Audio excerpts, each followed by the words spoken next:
Hello, everybody, and this is going to be a shorter program because I have a webinar coming up, and I think I can at least bring us to the point where we are discussing the 6 rules of the road, which I think deserve a program all of their own. So we are on video commentary number 37, and we're dealing with the rules for magic on the astral plane. We're on page 359, I believe. And we just have a little bit more to do before we get into this rules for the road, the rules of the path. I think it may be the first time he mentioned them, and I think they are found also in other sections of the book. So no more than a half hour, and then I'll be able to be on time for my broadcast. You see, in this problem of how to manage time, one has to be ready to grab the hours when they may be available. Okay, so what I've just done is I've given an analysis of these sections from the old commentary. It's my view of the symbols. I haven't by far written down all of what I said. It will just have to go as speech, and it's the progress of all the aspirants on the path of initiation. It deals with the purification process, the water, the fire. It deals with pain. It deals with discrimination, and in very symbolic terms, I've done what I can for the moment. I suppose if I were writing it out, it would be maybe, certainly more orderly. But I've opted here for the sort of second ray, third ray, fourth ray method of making these commentaries. So perhaps one of the first things that every student has to learn as he seeks to grasp the nature and the use of mind,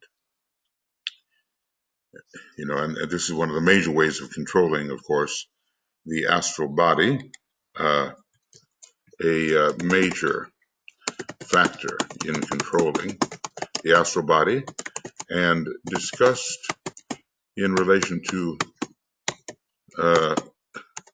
Scorpio particularly, as there are 2 uses of the mind, one of which really helps with the control of the astral body. And there it is that we find the big battle for the control of the astral body,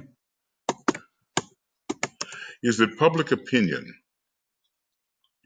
has to give place to individual consciousness of right, and that then that individual consciousness has to be so employed and concentrated that it is seen in its right proportion as the living germ which can expand into the divine flower of the sun of mind, the Manasa Putra. What do they call this? The mind-born son of Brahma, the Manasa Putra, and as the thread which leads back into the realm of universal mind. So basically, what we have here is the idea that the right use of individual mind can lead into soul mind, and thence to universal mind as found on the cosmic physical plane, not beyond, not yet, but maybe one day. All of our highest spiritual efforts at the moment have to be confined to the cosmic physical plane. So public opinion is filled, it's very Kama-Manasic and not accurate, very Kama-Manasic and not accurate, filled with emotion and often with illogic, but it is powerful. And if we have an educated public opinion, then and that they will come, an educated public opinion, then much good can result from it. Right now, it is the prey of demagogues who appeal to the worst in the human being and how that worst affects human thinking. Okay, so you can trace it back. Your individual consciousness of the right, which is a mental factor, and the living germ, which can expand into the higher types of mind. And as the thread that leads back to the realm of universal mind. Now, universal mind really is found, I suppose, on the cosmic mental plane. The word universal, maybe we can think of it as solar systemic mind. I think a lot of discoveries regarding galaxies and our place in the universe came after this was written, and I think the masters, though knowing these things, have to be careful about what they reveal. Mind, the human being has to discover these things for himself, and humanity must be the one that discovers, and then a hierarchy is allowed to confirm that discovery, even if it is occurring more rapidly than they anticipated, or even that they think is wise. Okay, when the truth appears, they have to confirm it. This thread and this consciousness, when followed, will lead the individual into the council chamber wherein the plan and purpose of the great life, in this case, perhaps the planetary logos, will stand revealed, and where all human selfishness and self-seeking fade out in the clear light of the will of God. Now, can the universal mind be accessed from the council chamber? And I would say, well, certainly the atmic plane can be accessed from that level. And although it's not possible for man, certainly Sanat Kumara and beings of his stature can access on the cosmic mental plane the that aspect of the universal mind. Interestingly, the Buddha himself at the sixth initiation seemed to gather that cosmic touch, seemed to touch the cosmic mental plane. On what level, I don't know, whether lower or higher, but his was a cosmic mental touch, and the Christ also had a cosmic touch, but it was more in relation to the love energy on the cosmic astral plane. So there is a thread of consciousness which, if rightly cultivated, leads to some very high places within the entire mind factor of our local cosmosphere. I won't speak about that which lies beyond the local and all the superior super cosmic and super cosmic and super cosmic planes which exist, perhaps up to the 10th dimension, and then we have to decide what he means by that. Through right understanding and the right use and control of the astral nature and a comprehension of the nature of the sentient consciousness, man can penetrate to the very heart of God himself and know past all controversy that all is well for all is love. Now, this is a different kind of penetration and a very important one. It's more the Christ line, and let's just say we might say astral body. Sorry, astral body. No, it's not going to work. For all is love. Okay, now. Okay, astral body, Buddhic plane, monadic plane, cosmic astral plane. This is the line of penetration leading to the realization of love even in a cosmic sense. And this line relies very much upon the capacities, the abilities, the tendencies of Neptune.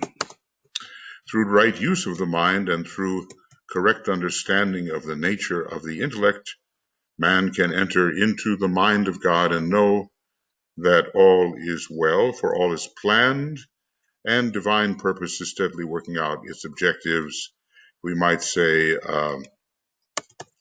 through the divine plan. So these are higher penetrations which rise within the vehicles of man, which within the, well, let's see, personality vehicles of man, and which, when extended,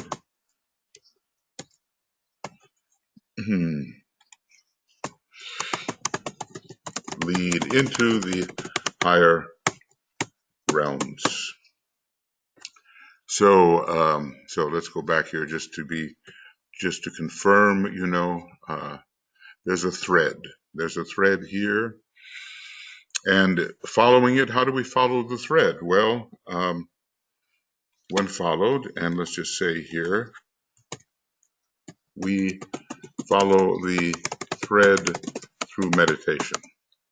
We lead the individual into the council chamber eventually as a Chohan, wherein the plan and the purpose of the great life, planetary logos, and even the plan, the masters may be custodians of the plan, and much of it is worked out in a practical manner, perhaps on the realm of the atmic plane and below, in the Brahmic worlds, but it seems to originate in terms of time and space within the council chamber. And I think the council chamber, finally can be found upon the logoic plane.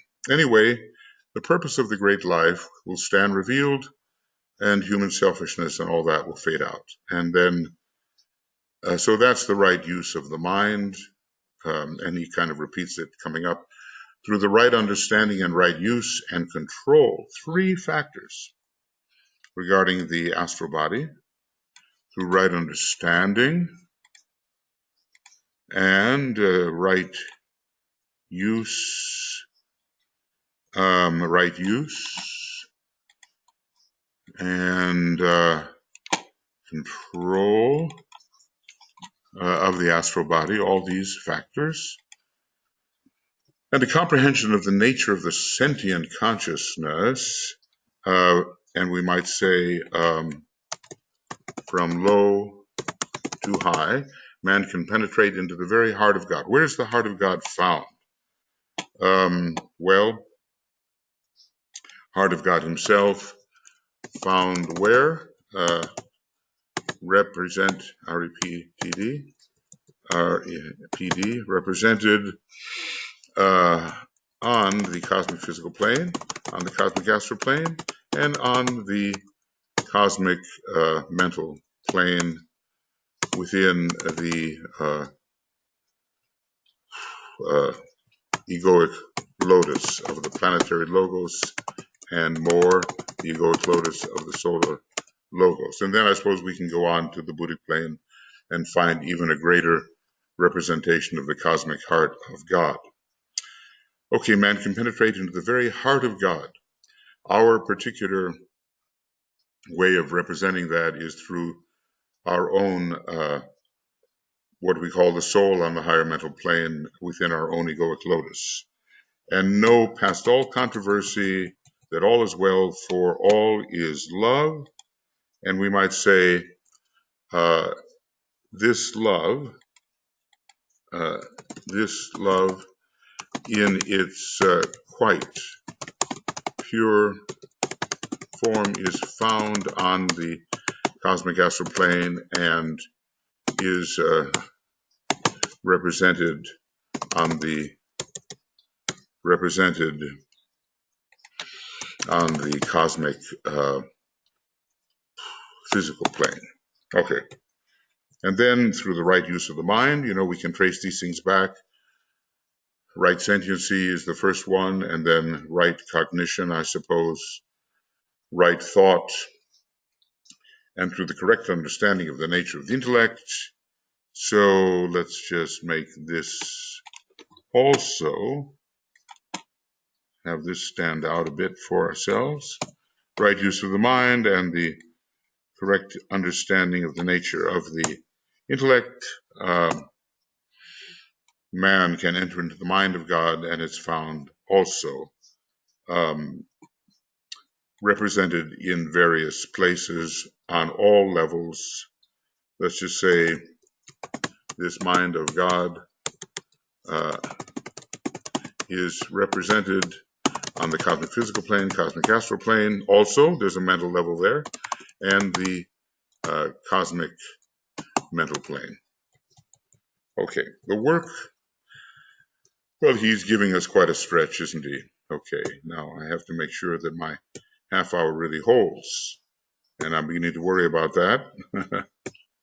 Oh, I don't think it's going to hold. I want the rules of the road, and something is not right. My rules of the road are escaping me.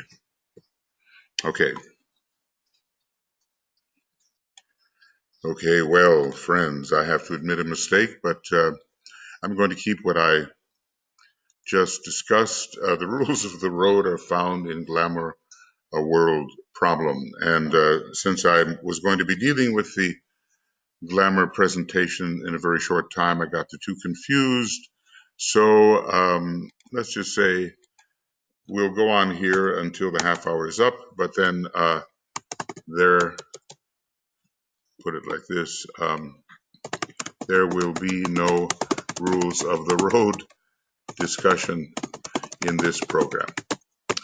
They're very important, and I suppose that mistakes or errors like this can bring to our attention their value.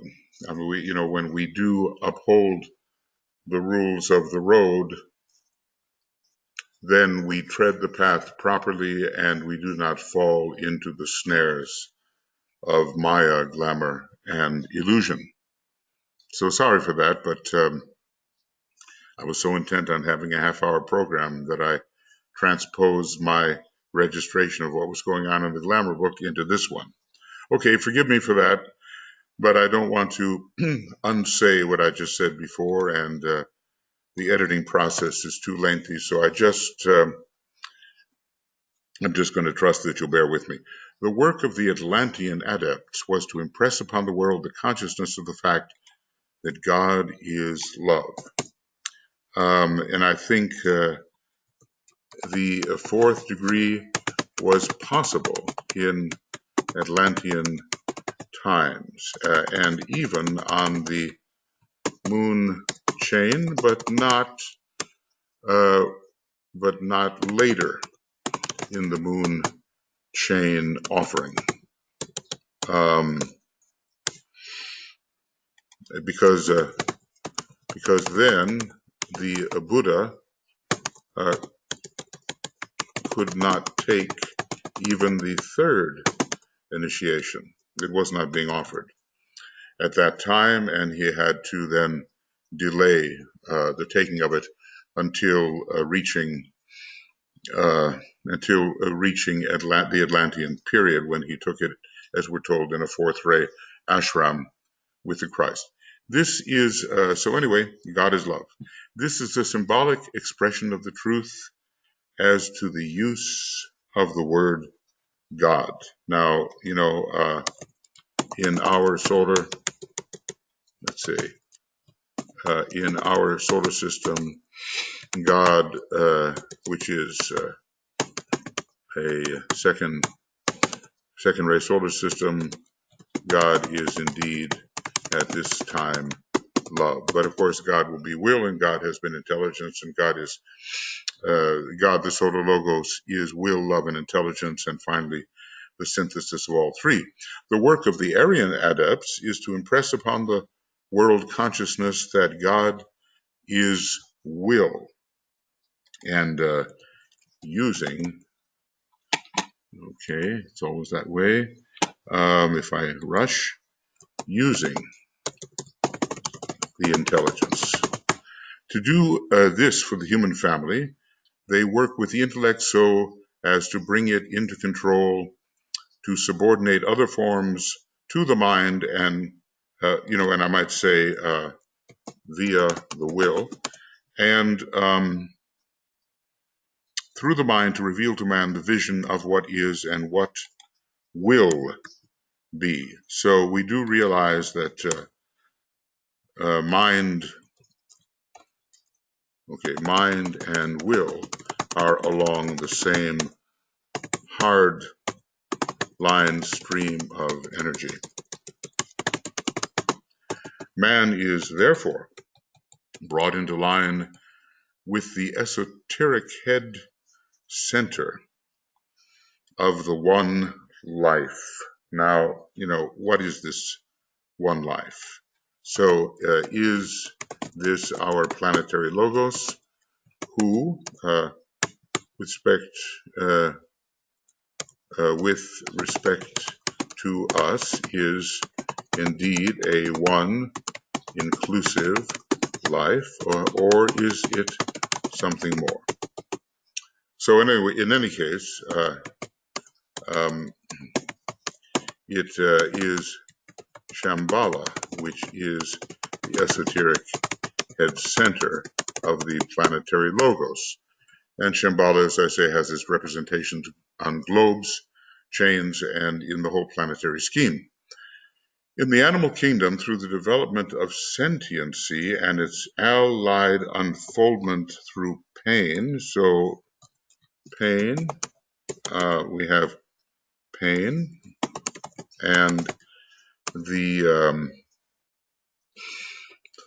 sympathetic nervous system, I guess we could say it, and the sympathetic, well, sympathetic nervous system and the solar plexus.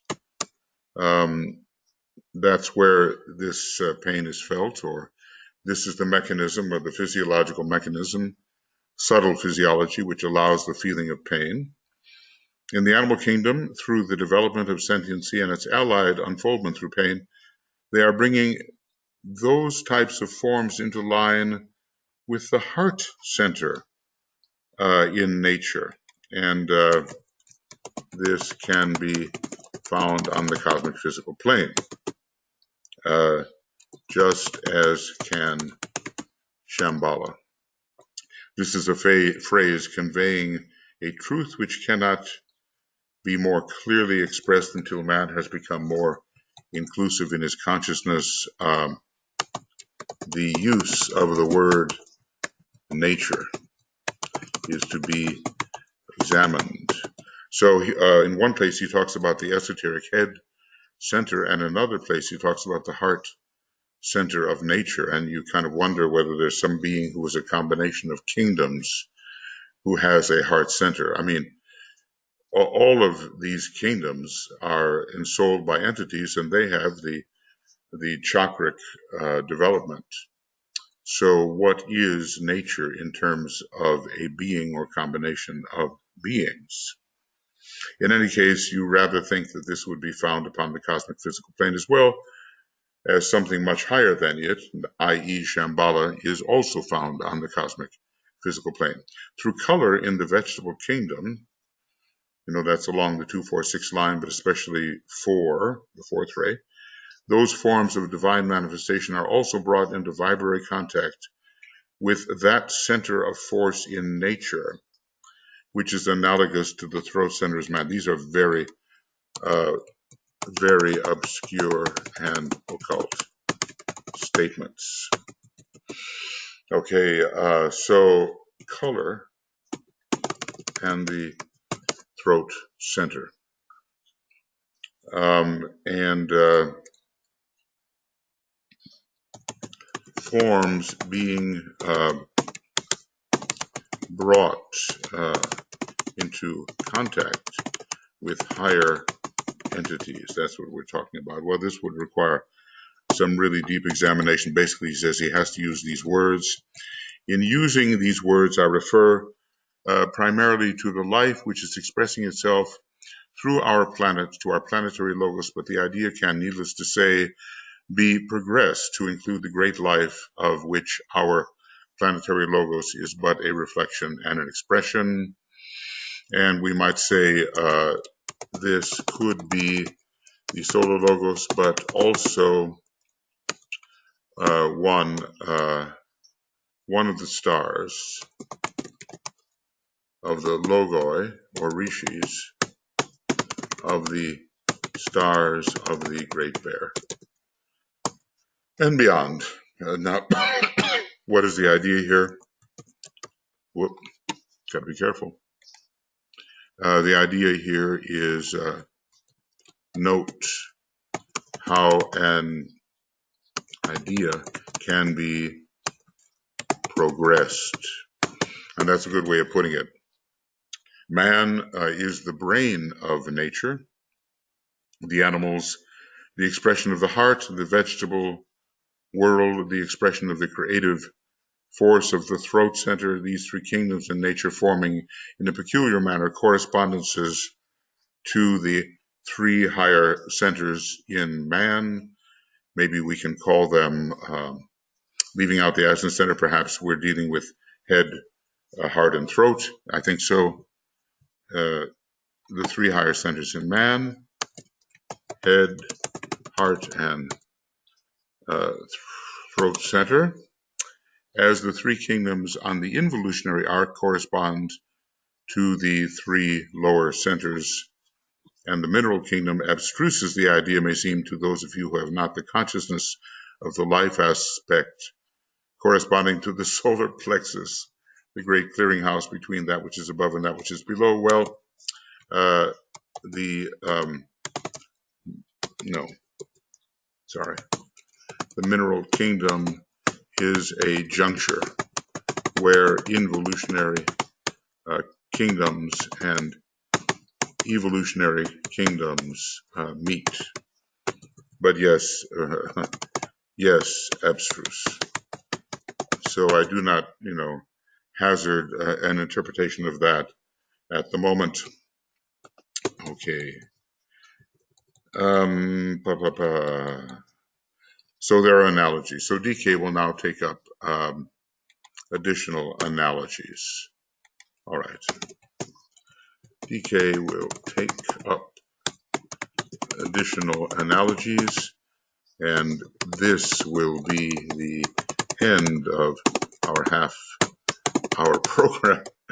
Well, I guess, did I do right by, first of all, I got the wrong book in my mind, and that was not particularly useful or helpful. We're on page 360, and we basically just started from 359, didn't we? So, yeah, we did. So I'm just going to transpose this. It's amazing how many analogies of a very abstruse kind DK brings into this treatise on cosmic fire. Okay, this treatise on white magic. Looks like I've got a lot of errors going here, unfortunately. Okay, so the end of number 37, and it's going to be number 21. Is that it? No, maybe number 20, perhaps. I'll make a quick check in documents, and it is going to be number 21. Okay, and we'll start in on program number 22, and it'll be 38, just as this is 37. Okay. All right. And it will be, we've really only gone one page, so I don't know if I should make apologies for having done this whatsoever. Maybe I should. Anyway, we'll start with number 38, and it will be from 360 onward. And we will have start with number 22. Well, we'll do a little bit of review here. It is now, the half hour is concluded, and I may just make it in time to do the program on glamour. And maybe this is the glamour of busyness or the glamour of rush or something like that. So he really, what is the principle? When you look at something, it depends on the angle from which you are looking. The place that any source holds within a particular hole depends on what that hole is and the angle from which you see it. It also depends on how many factors you include surrounding the particular source that you may be interested in. If it's larger, then your source will be a smaller unit, probably. If it's smaller, then your source may be a larger unit.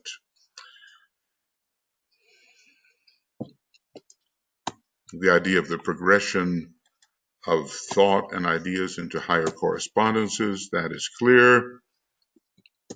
And the idea that man is the brain, the animal's the heart, and the color factor relating the plants to the throat center of perhaps, some aspect of the planetary logos. That seems to be the life about which we are speaking. In using these words, I refer primarily to that life which is expressing through our planet to our planetary logos. And, there are also these beings, kingdom beings, we might say, that ensoul kingdoms and maybe combinations of kingdoms as well. So we have to keep on the lookout for such beings and the role that these different kingdoms will play in the combined kingdom being. Yeah. Okay. I won't do this again. Famous last words.